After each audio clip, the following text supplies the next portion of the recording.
তিন যুগের ইসলামী শাসনকে উৎখাতের লক্ষ্যে ইরান জুড়ে হামলা শুরু করেছে যুক্তরাষ্ট্র এবং ইসরায়েল। স্থানীয় সময় শনিবার সকালে বিমান এবং যুদ্ধজাহাজ থেকে ছোড়া হয় একের পর এক মিসাইল। সর্বোচ্চ ধর্মীয় নেতা আয়াতুল্লাহ খামেনি সহ দেশটির শীর্ষ নেতাদের অবস্থান ছিল টার্গেট। দুটি স্কুলে চালানো হামলায় প্রাণ গিয়েছে ৮৭ জন শিক্ষার্থীর। রাতের মধ্যেই খামেনিকে উৎখাতের ঘোষণা দিয়েছেন মার্কিন প্রেসিডেন্ট ডোনাল্ড ট্রাম্প।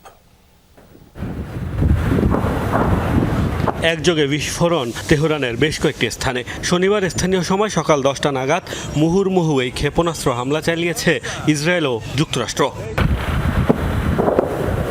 প্রথম দফায় অন্তত 30টি স্থান টার্গেট করে চালানো হয় হামলা। সর্বোচ্চ নেতা আয়াতুল্লাহ আলী খামেনি সহ সিনিয়র নেতারা ছিল হামলার লক্ষ্য। এরপর আরও কয়েক ধাপে হামলা হয়েছে অন্তত 5টি শহরে।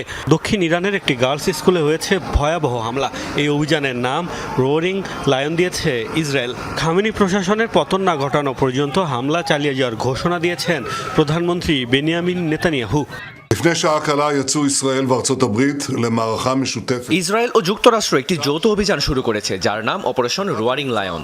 এই অভিযানের লক্ষ্য ইরানের আয়াতুল্লাহ শাসনের অবসান ঘটানো। সামনে যুক্তরাষ্ট্রের সাথে আমরা সন্ত্রাসী শাসন ব্যবস্থার উপর আরো কঠোরভাবে আঘাত করব। আমরা এমন পরিস্থিতি তৈরি করব যা সাহসী ইরানি জনগণকে এই খুনি শাসন ব্যবস্থার বোঝা থেকে মুক্তি দিতে সাহায্য করবে।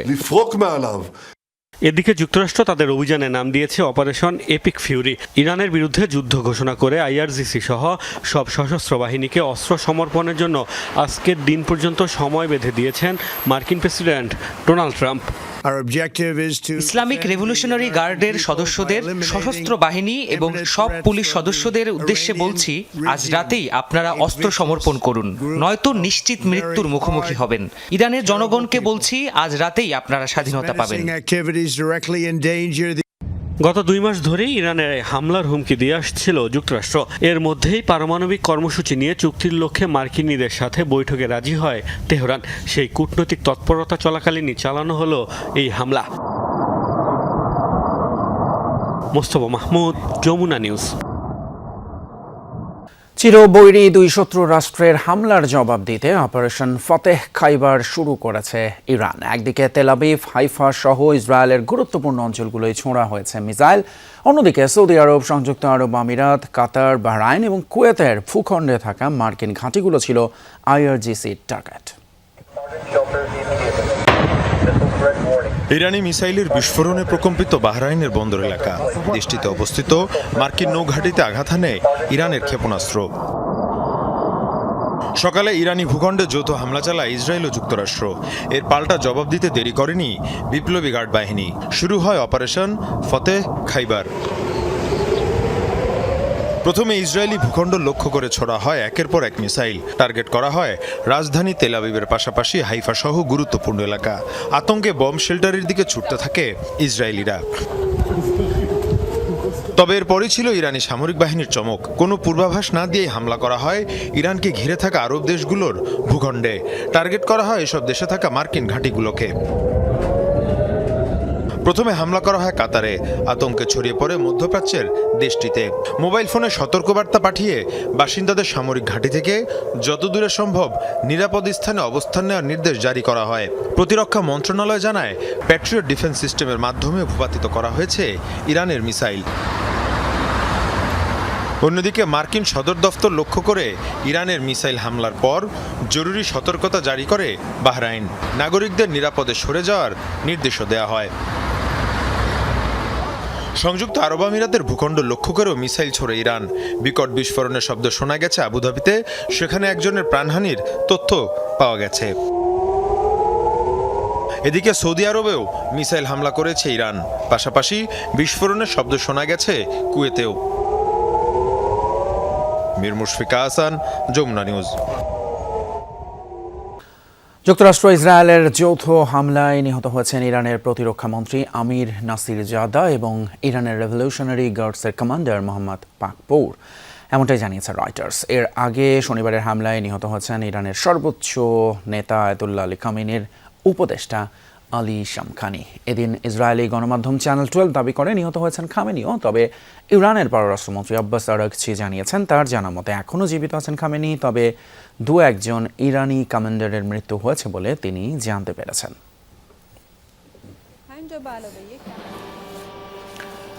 অন্যদিকে ইরান যুক্তরাষ্ট্র এবং ইসরায়েলের যৌথ হামলা এবং তেহরানের পাল্টা জবাবের জেরে বন্ধ করে দেওয়া হয়েছে মধ্যপ্রাচ্যের বিভিন্ন দেশের আকাশসীমা। শনিবার সংঘাত শুরুর পর অন্তত 8টি দেশ আকাশসীমা বন্ধের ঘোষণা দেয়। ইরান, ইসরায়েল ছাড়াও বন্ধ করে দেওয়া হয় ইরাক, জর্ডান, কাতার, বাহরাইন, কুয়েত ও সংযুক্ত আরব আমিরাতের বিমান চলাচল। সিরিয়া ও ইসরায়েলের সীমান্ত সংলগ্ন আকাশসীমার একটি অংশ 12 ঘন্টার জন্য স্থগিতের ঘোষণা দেওয়া হয়েছে। মধ্যপ্রাচ্যের এসব দেশ ছাড়াও রাশিয়া, ফ্রান্স, ভারত সহ বিভিন্ন দেশের এয়ারলাইন্সগুলো বাতিল করেছে অনেক ফ্লাইট।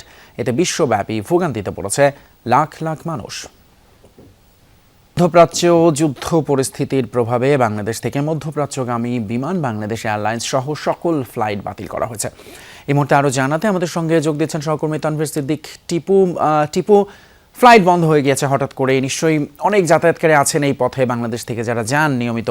কি অবস্থা তাদের মধ্যে এবং মধ্যপ্রাচ্যের কোনো দেশেই কি বিমান যাচ্ছে না, একটু জানাবেন বিস্তারিত।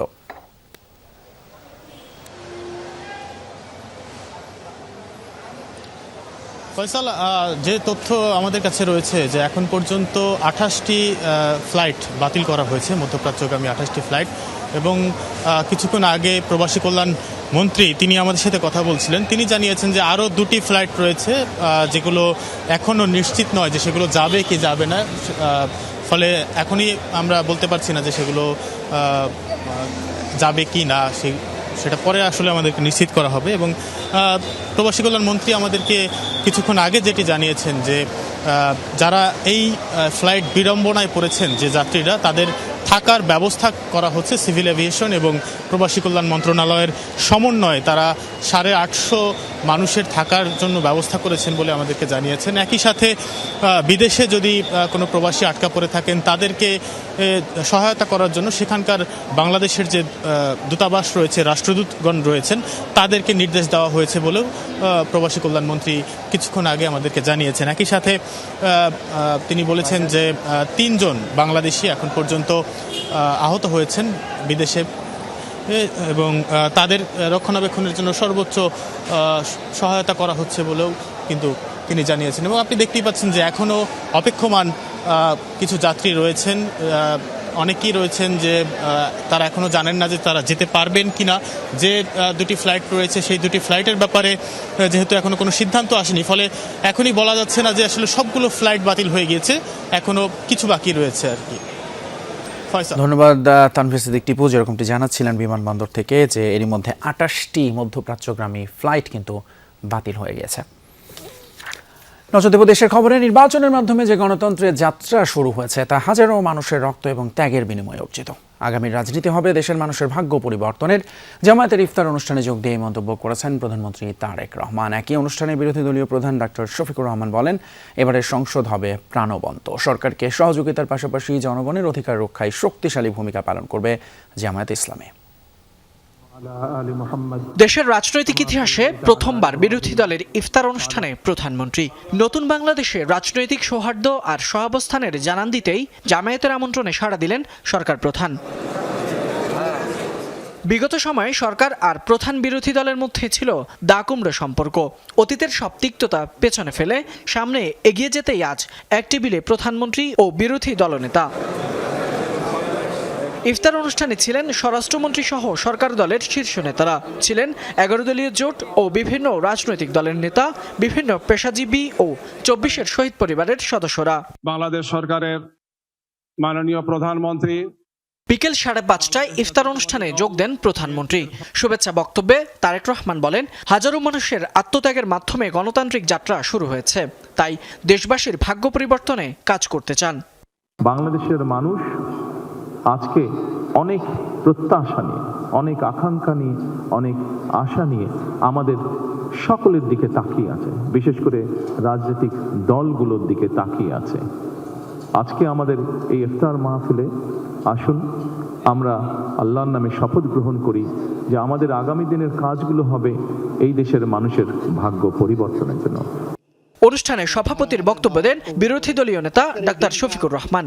এবারের সংসদ কারো চরিত্র হননের কেন্দ্রবিন্দু হবে না জানিয়ে ডাক্তার শফিকুর রহমান বলেন, পার্লামেন্ট হবে প্রাণবন্ত।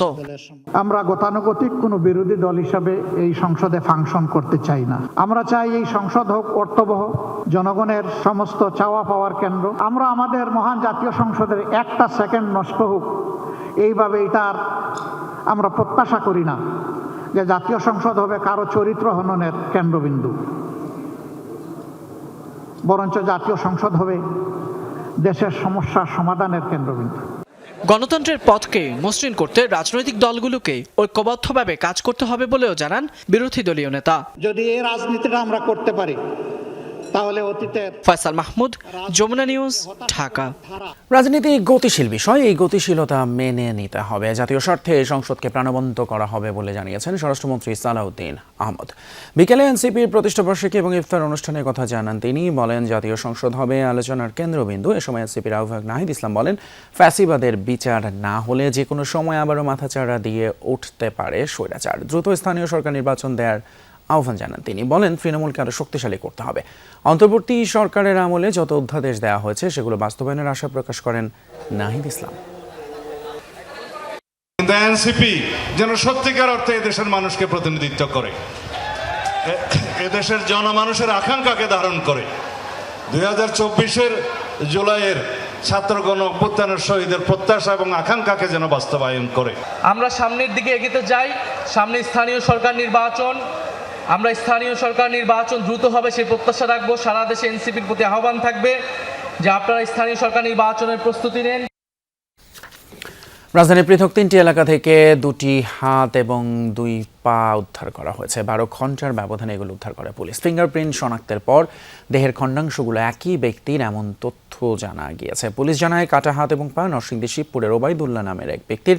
গুলিস্তানে একজন চিকিৎসকের চেম্বারে কর্মরত ছিলেন তিনি। নিহতের চাচা মুজিবুর রহমান জানিয়েছেন, বিদেশ যাত্রায় ব্যর্থ হয়ে হতাশাগ্রস্ত ছিলেন ওবায়দুল্লাহ। খণ্ডিত অংশগুলো ফেলে রাখা হয়েছে এবং এগুলো হয়তো ফরেনসিক করার পরেই জানা যাবে এটা ঠিক মানে কোন সময়ের ঘটনা এবং এখানে কারা জড়িত আছে। এটা বিস্তারিত তদন্ত আমরা আরম্ভ করেছি ইতিমধ্যে। গাজীপুরের শ্রীপুরে গজারি বন এবং সদরে পতিত মাঠ থেকে 2 জনের আগুনে পোড়া মরদেহ উদ্ধার করেছে পুলিশ। এর মধ্যে শনিবার সকালে শ্রীপুরে তেলিহাটি ইউনিয়নের বৃন্দাবন এলাকা থেকে অজ্ঞাত তরুণ এবং দুপুরে সদর উপজেলার ভবানীপুর এলাকা থেকে মাদ্রাসা ছাত্র মাহবুব ইসলাম রনির মরদেহ উদ্ধার করা হয়। মরদেহ দুটি ময়নাতদন্তের জন্য হাসপাতালে পাঠানো হয়েছে বলে জানিয়েছেন পুলিশ। চাঁদপুরের মতলব উত্তর উপজেলায় বৃদ্ধাকে শ্বাসরুদ্ধ করে হত্যা এবং পুত্রবধূকে হাত পা বাঁধা অবস্থায় উদ্ধার করা হয়েছে। পুলিশ জানায়, উপজেলার বাগানবাড়ি ইউনিয়নের নতুন হাপানিয়া গ্রামে পুরুষশূন্য ওই বাড়িতে শাশুড়ির সঙ্গে থাকতেন হালিমা। তার গত শুক্রবার রাতেই বাড়িতে প্রবেশ করেন কয়েকজন ডাকাত। এ সময় তারা পারুলকে হত্যার পর হালিমাকে বেঁধে রেখে ঘরে জিনিসপত্র লুট করে নিয়ে যায়।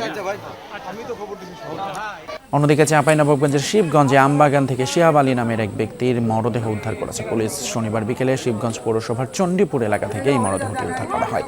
পুলিশ জানায়, আমবাগানে শিহাবের মরদেহ পড়ে থাকতে দেখে এলাকাবাসী পুলিশে খবর দেয়। এই ঘটনায় প্রয়োজনীয় আইনানুগ ব্যবস্থা নেওয়া হবে বলে জানিয়েছে পুলিশ।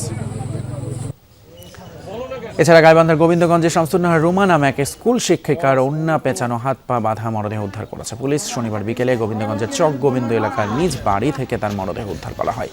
স্বামীর সাথে বিবাহ বিচ্ছেদের পর তিনি ভাড়া বাসায় থাকতেন। পুলিশ জানায়, রুমার শরীরের বিভিন্ন অংশে জখমের চিহ্ন রয়েছে। হজ সুন্দরভাবে সম্পূর্ণ করলে পুরস্কৃত করা হবে, আর যারা হজ যাত্রীদের কষ্ট দেবে তাদের বিরুদ্ধে ব্যবস্থা নেওয়া হবে, এমনটাই জানিয়েছেন ধর্মমন্ত্রী কাজী শাহ মোফাজ্জল হোসাইন কায়কোবাদ। সন্ধ্যায় রাজধানীর পুলিশ কনভেনশন হলে হাব কর্তৃক আয়োজিত এক ইফতার মাহফিলে কথা বলেন ধর্মমন্ত্রী। অনুষ্ঠানে উপস্থিত হতে না পারলেও মুঠোফোনে যুক্ত হন বেসামরিক বিমান পরিবহন ও পর্যটন মন্ত্রী আফরোজা খানম। হজ আয়োজকদের উদ্দেশ্যে তিনি প্রত্যাশা ব্যক্ত করেন বিগত সময় থেকে এবারের ভালো হজ যাত্রা সম্পন্ন করার। অনুষ্ঠানে হাব মহাসচিব বলেন, সংকট দূর হলে এবং বিমান ভাড়া কমলে এবছরের হজ যাত্রা হবে দৃষ্টান্তমূলক।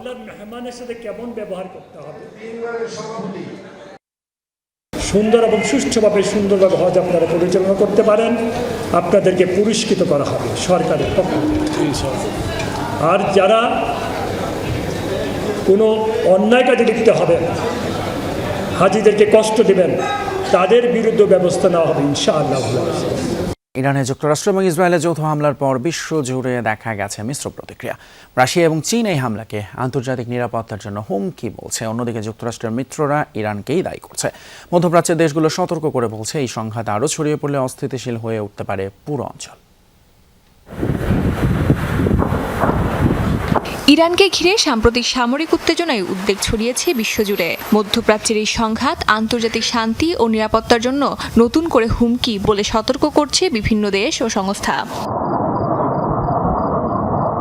যুক্তরাষ্ট্র ইরান আলোচনায় মধ্যস্থতাকারী ওমান জরুরি যুদ্ধবিরতির আহ্বান জানিয়েছে। আর মধ্যপ্রাচ্যের বিভিন্ন দেশে ইরানের হামলার নিন্দা জানিয়ে যুক্তরাষ্ট্র ইরানকে পুনরায় সংলাপে বসার আহ্বান জানিয়েছে জার্মানি, ফ্রান্স ও যুক্তরাজ্য। জাতিসংঘের নিরাপত্তা পরিষদের জরুরি বৈঠক চেয়েছেন ফরাসি প্রেসিডেন্ট ইমানুয়েল ম্যাক্রন। তীব্র প্রতিক্রিয়া জানিয়েছে মধ্যপ্রাচ্যের দেশগুলোও। নিজ দেশে হামলার পাল্টা জবাব দেওয়ার কথা জানিয়েছে কাতার, সংযুক্ত আরব আমিরাত, বাহরাইন, কুয়েত ও সৌদি আরব। অন্যদিকে তুরস্ক বলছে উত্তেজনার সূচনা হয়েছে যুক্তরাষ্ট্র ইসরায়েলের হামলার মাধ্যমে। কূটনৈতিক সমাধানের আহ্বান জানিয়েছে ভারত, পাকিস্তান ও চীন। এদিকে যুক্তরাষ্ট্রের উদ্দেশ্য নিয়ে প্রশ্ন তুলেছে রাশিয়া, আর ইরানকেই পরিস্থিতির জন্য দায়ী করেছে ইউক্রেন। ইসরায়েলের হামলাকে আন্তর্জাতিক আইনের পরিপন্থী বলছে নরওয়ে। অন্যদিকে মধ্যস্থতার প্রস্তাব দিয়েছে ইন্দোনেশিয়া। ইউরোপীয় ইউনিয়নের শীর্ষ নেতৃত্ব সংঘাতকে গভীর উদ্বেগজনক আখ্যা দিয়ে সব পক্ষকে সংযমের আহ্বান জানিয়েছে। বেসামরিকদের সুরক্ষার উপর জোর দিয়েছেন ইউরোপীয় কমিশন প্রধান এবং ইউরোপীয় কাউন্সিল প্রেসিডেন্ট। একই সুরে কথা বলেছেন রেড ক্রস। সংস্থাটির প্রেসিডেন্ট সতর্ক করে বলেছেন, মধ্যপ্রাচ্যে সামরিক উত্তেজনা এক বিপজ্জনক পরিস্থিতি তৈরি করেছে, যার ভয়াবহ প্রভাব পড়তে পারে সাধারণ মানুষের উপর।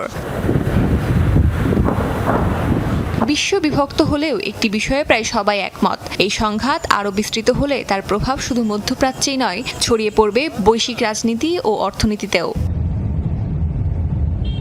অস্মিতা বিশ্বাস, যমুনা নিউজ। দেশ এখন অনেক এগিয়ে গিয়েছে। ভুল করলে খেসারত দিতে এই সরকারের 17 বছর লাগবে না, অল্প সময়ে এই ভুলের ফলাফল ভোগ করতে হবে, এমনটাই বলেছেন স্বাস্থ্যমন্ত্রী সর্দার সাখাওয়াত হোসেন বকুল। বিকেলে নরসিংদী জেলার প্রশাসক কার্যালয়ে সরকারি কর্মকর্তাদের সাথে মতবিনিময় সভায় কথা বলেন তিনি। সরকারি কর্মকর্তাদের উদ্দেশ্য করে স্বাস্থ্যমন্ত্রী আরও বলেন, গণ অভ্যুত্থানের আগে যেভাবে কাজ হয়েছে পুনরায় সেই ধরনের কাজ করা যাবে না, তাই এমপি, মন্ত্রী সহ সবাইকে জবাবদিহিতার আওতায় নিয়ে আসতে হবে। এছাড়াও জেলায় দুর্নীতি, ইফটিজিং এবং চাঁদাবাজি নির্মূল করারও ঘোষণা দেন তিনি। এ সময় দেশ গঠনে সকলকে একসাথে কাজ করার আহ্বান জানান স্বাস্থ্যমন্ত্রী। নিশ্চয়ই লক্ষ্য করেছেন আমাদের মাননীয় প্রধানমন্ত্রী আমাদেরকে দুর্নীতি মুক্ত হতে হবে 100%। আমাদের সমাজ থেকে নেশা একেবারে নো বলতে হবে, নেশাকে নির্মূল করতে হবে, ইফটিজিং বন্ধ করতে হবে, আমাদের সমাজে মাদক জুয়াকে বন্ধ করতে হবে। আরেকটা বেদি আমাদের সমাজে চাঁদাবাজি। পবিত্র মাহে রমজান উপলক্ষে চট্টগ্রামবাসীর জন্য ব্যতিক্রমধর্মী আয়োজন নিয়ে এসেছে বারকোড ফুড জাংশনের বারকোড ইফতার বাজার। নগরীর সিডিএ অ্যাভিনিউ মোরাদপুরে অবস্থিত এই জনপ্রিয় ফুডস ডেস্টিনেশনে প্রতিদিন দুপুর 12টা থেকে ইফতার ও সেহরি পর্যন্ত থাকছে বিশাল এবং বৈচিত্র্যময় আয়োজন। ঐতিহ্যবাহী পেঁয়াজু, বেগুনি, সমুচা থেকে শুরু করে কাবাব, গ্রিল, মেজবান বিফ, হালিম, জাপানিজ এবং কোরিয়ান সকল স্পেশাল আইটেম পাওয়া যাবে একই ছাদের নিচে। সঙ্গে রয়েছে ডেজার্ট এবং ফ্রেশ জুসের সমাহার। টেক অ্যাওয়ে কিংবা আরামদায়ক ডাইনিং দুই সুবিধাই থাকছে ক্রেতাদের জন্য।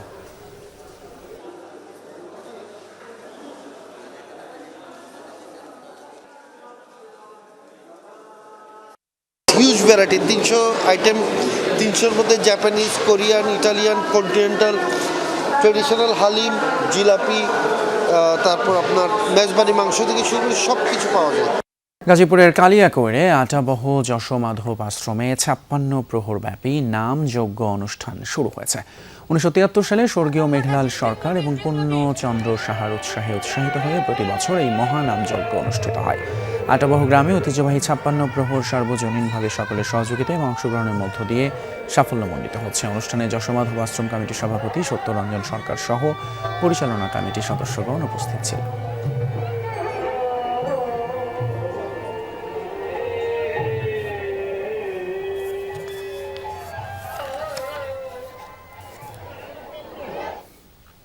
দর্শক, এই ছিল আমাদের আজকের সব খবরের আয়োজন। এতক্ষণ সাথে থাকার জন্য ধন্যবাদ আপনাদের সবাইকে।